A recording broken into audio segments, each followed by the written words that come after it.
Assalamualaikum warahmatullahi wabarakatuh. Selamat pagi anak-anak. Jumpa lagi dengan Bu Andri pada pelajaran biologi.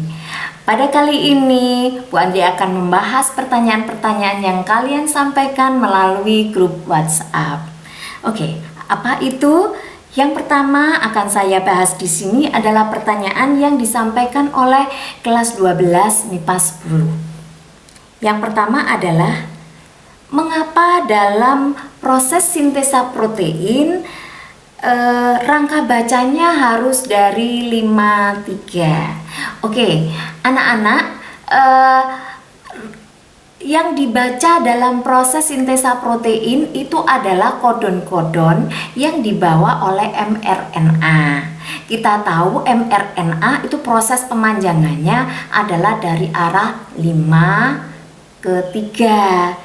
Jadi kalau begitu urutannya ya dari 5 ke 3. Nah kalau dibalik bagaimana Bu? Tidak boleh.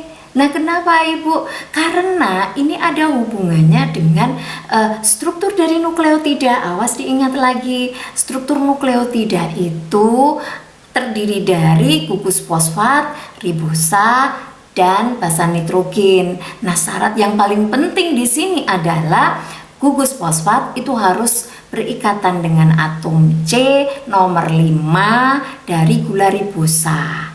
Nah kalau nanti terjadi proses pemanjangan nukleotida, maka nukleotida yang baru akan bergabung dengan atom C nomor 3 pada gula ribosa dari nukleotida yang ada di depannya. Nanti yang baru lagi datang akan nyambung lagi di atom C nomor 3. Jadi kalau begitu urutannya bagaimana? Urutannya harus dari 5, 3. Nanti pembaca kodon juga harus begitu, dari arah 5 ke 3. Tidak boleh sebaliknya. Oke? Ya, baik. Pertanyaan yang kedua.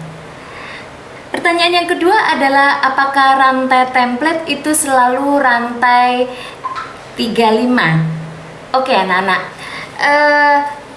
kadangkala pada soal itu rantai template tidak diberi arah. Kalau tidak diberi arah, kalian bisa langsung membaca dari kiri ke kanan seperti kebiasaan kita kalau kita menulis. Tapi kalau nanti diberi arah, maka kita harus hati-hati. Rantai yang menjadi template itu tidak selalu 35 atau 53, tidak ya. Bisa 35, bisa 53. Karena apa? Karena yang namanya DNA itu adalah struktur yang 3 dimensi. Sehingga kalau misalnya ini ada rantai DNA, kalau saya lihat dari arah saya, maka 53 itu bisa 5 di sini, 3 di sini. Tapi kalau sekarang posisinya ada di arah yang berlawanan, maka nanti jadi kebalik, ya kan? Nanti 3-nya jadi di arah sini ke sini, ya kan? Nah, oleh karena itu penentuan mana yang menjadi rantai template itu sebetulnya ditentukan oleh ini. Nah, sekarang kalian bisa lihat gambar ini. Betulnya ditentukan oleh letak tata box dan titik inisiasi. Jadi sekarang kalau misalnya ini adalah sepotong DNA yang akan melakukan proses transkripsi. Promotornya terletak di sebelah kiri. Kemudian titik inisiasinya terletak di sebelah kanan. Dan ini berarti nanti RNA polimerase nempel pada titik inisiasi kemudian bergerak ke arah kanan. Nah kalau dia bergerak ke arah kanan berarti dia akan membentuk mRNA dari arah kiri ke kanan. Oleh karena itu nanti dia akan mencetak mRNA sesuai dengan cetakan yang mana? Ini yang di rantai bawah. Kenapa kok di rantai bawah? Karena di bawah ini rantai 35. Berarti nanti rantai baru adalah rantai 53 dari arah kiri ke kanan. Nah, sekarang coba yang di bagian bawah. Yang di bagian bawah ini tata box ada di sebelah kiri sedangkan titik inisiasi ada di sebelah kanan. Berarti RNA polimerase menempel di titik inisiasi dan bergerak ke sebelah kiri. Nah, ini nanti berarti mRNA dibentuk dari arah kanan ke kiri. Kalau kanan ke kiri berarti yang baru harus ke arah ujung 3. Berarti yang menjadi cetakan yang mana?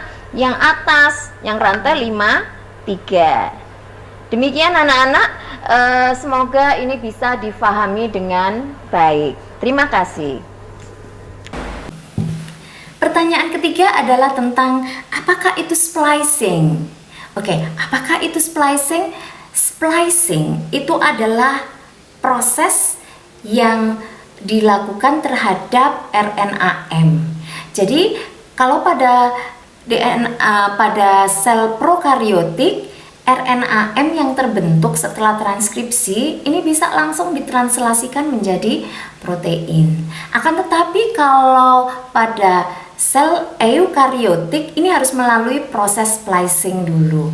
Karena apa? Karena di dalam mRNA yang terbentuk, mRNA yang terbentuk ini masih terdapat kodon-kodon yang tidak bisa diterjemahkan menjadi protein. Nah, nanti akan ada dua macam nukleotida. Ada yang bisa diterjemahkan, ini yang dinamakan dengan ekson, dan yang tidak bisa diterjemahkan ini disebut dengan intron. Nah, yang tidak bisa diterjemahkan ini nanti dipotong, dibuang, kemudian ekson-ekson yang pendek-pendek ini, yang terpotong-potong ini nanti disatukan. Nah, proses pembuangan intron dan penggabungan kembali ekson itulah yang disebut dengan proses splicing. Dan jangan lupa bahwa nanti setelah proses splicing ada proses pemberian tanda. Pemberian tanda diberi topi dan diberi ekor.